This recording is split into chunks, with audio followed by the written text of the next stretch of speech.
Because the moment you think about the time, or even timelessness, you're again in time.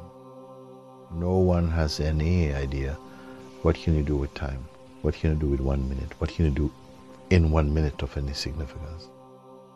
And yet the self you cannot do. The self has no appointments, it has no agendas, it has no condition at all. It is not the clock. Mind gets busy, mind becomes frantic to try and find something.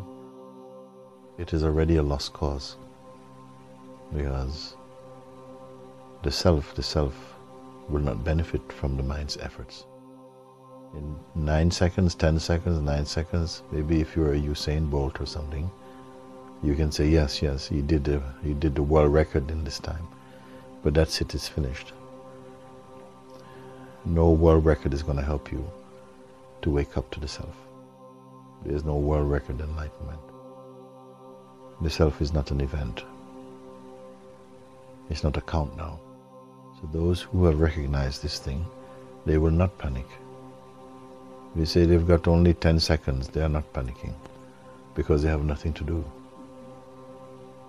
They know that it cannot be achieved, it cannot be, there's no rush, there's no hurry, there's no panic, there's no haste, there's no competition, there's no decisions, because they're already right where they've always been. You know, they are not a wannabe, they are not a going to be, they know that they are. And that's all this is about. Do you know where you already are? The becoming is fine, but not as good as the being. When you know you are the being, then becoming is not so, it's playful. A Buddha becomes playful. An enlightened being, an awakened being, has a playfulness about them also.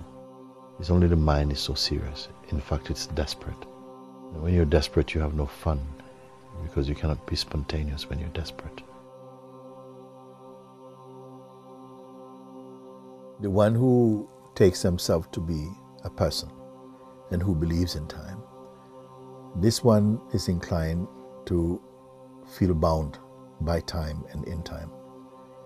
But I'm reminding you now, you are the timeless self.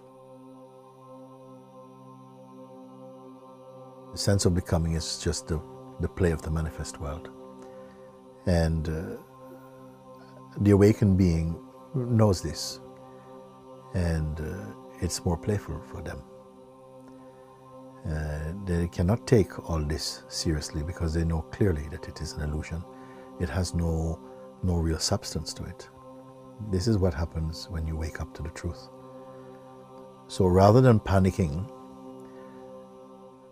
at the thought that time is slipping away, and so your life is slipping away with time, you will know that what is slipping away is only belonging to time and its illusion. That what you are cannot slip away. That you're the ever-present, the ever-alive, the ever-true, the timeless self. And this is my message now.